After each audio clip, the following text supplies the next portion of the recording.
रिश्वतखोरी कब खत्म होगी? ऐसा कोई दिन नहीं है जब जम्मू कश्मीर के अंदर हम आपको यह खबर ना पहुंचाए किसी भी महकमे से ताल्लुक रखने वाला कोई ना कोई मुलाजिम, चाहे वो बड़ा हो या फिर छोटा हो, कि वो रिश्वत लेते हुए जो है वो गिरफ्तार हुआ है।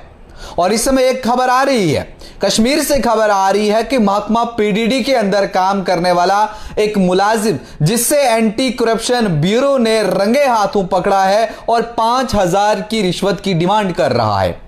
क्या इन सरकारी मुलाजिमों को सरकार तनख्वाह कम दे रही है? क्या ये सरकारी मुलाजमीन, इनका पेट नहीं भर रहा है? लाखों रुपए, 50,000, 60,000, 70,000, 40,000 रुपए की तनख्वाहें लेते हैं, लेकिन फिर भी 2,000, 3,000, 10,000, 5,000 के बिना इनका काम नहीं चलता। आखिर इसका जो सारी की सारी चीजें, एक तरफ जहां सरकार ये करप्शन फ्री की मुहिम चलाती है, कई सारे सेमिनार्स, कई सारे प्रोग्राम, बच्चों के जरिए से रैलीज निकाली जाती हैं कि हमने इस करप्शन को जो है वो पूरी तरह से खत्म कर दिया, तो ये क्या चीजें सामने आ रही हैं?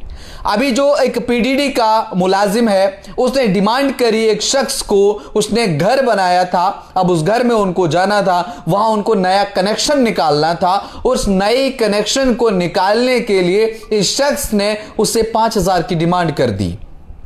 अब जाहिर सी बात है, आज के वक्त में जब भी आप महकमा किसी पीडीडी के ऑफिसर से या फिर मुलाजिम से बात करते हैं, क्योंकि अब स्मार्ट मीटर है, कंपनियां मीटर लगाती हैं या फिर बाकी चीजें वो रहती है, लेकिन ऐसे में उसको नया कनेक्शन देने के लिए इन साहिब ने इन्हें कहा कि आप मेरे को 5,000 रुपए दे दीजिए, मैं आपका काम करवा देता हूं, मैं आपके घर में आपका नया जो है बिजली का कनेक्शन वो लगवा दूंगा। और इस शख्स ने कंप्लेंट एसीबी को किया और उसके बाद एक ट्रैप जो है वो बिछाया गया और उसके चलते, और इस मुलाजिम का नाम मंजूर अहमद भट्ट है, जिसे पकड़ा गया है। और कहीं ना कहीं ये एंटी करप्शन ब्यूरो को जो है वो कामयाबियां मिलती नजर आ रही हैं। पिछले कई दिनों से हम देख रहे हैं, कल की डेट पे एक खबर पहुंचाई थी, एक पटवारी 2,500 रुपए की डिमांड कर रहा था। उससे पहले खबर जो है वो शर्मसार कर देने वाली थी। जम्मू के अंदर, जम्मू के आरएसपुरा के अंदर एक केस बनाया गया था, उसमें एक पुलिस वाला एंटी करप्शन ब्यूरो से किस तरह भाग रहा था जब वहां पे छापा मारा पुलिस स्टेशन के अंदर, और उसके बाद सीसीटीवी फुटेज वायरल होती है, वो वहां से भागता हुआ जो है वो नजर आ रहा है।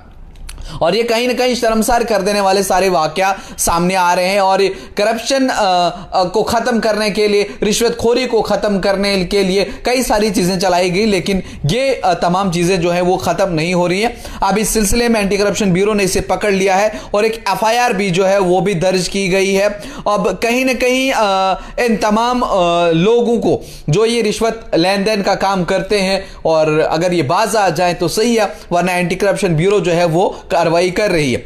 अब जो ये वाकया पेश आया है, आज जुमा के दिन ही ये पावर डेवलपमेंट जो डिपार्टमेंट है पीडीडी का सब डिवीजन पट्टन बारामुल्ला से ये सारी चीजें सामने आई हैं। वहीं पे ये शख्स जो है ये मीटर रीडर था और इसने ही जो डिमांड कर रही थी 5,000 रुपए की एक शख्स को, और उसने अपना नया जो रेजिडेंशियल हाउस बनाया था, घर जो बनाया था, उसने बनाया था इसमें पंजदिनारा जो शालटेंग श्रीनगर का इलाका आता है, वहां पर इसने बनाया था घर, और वहां से जाना था, वहां नया कनेक्शन निकालना था। और ऐसे में अब ये गिरफ्त में आ गया है एंटी करप्शन ब्यूरो के, और इसके खिलाफ कार्रवाई शुरू की गई है। एफआईआर नंबर 13/2025 अंडर सेक्शन जो प्रिवेंशन ऑफ करप्शन एक्ट 1988 के तहत जो है अब ये केस जो है वो रजिस्टर कर लिया गया है। यानी कहीं ना कहीं यहां पर अब हमको समझना यह भी होगा कि ये जो मुलाजमीन है, एक मीटर रीडर की तनख्वाह कितनी है, कम से कम नहीं तो फिर भी 50-60,000, 70,000 रुपए होगी,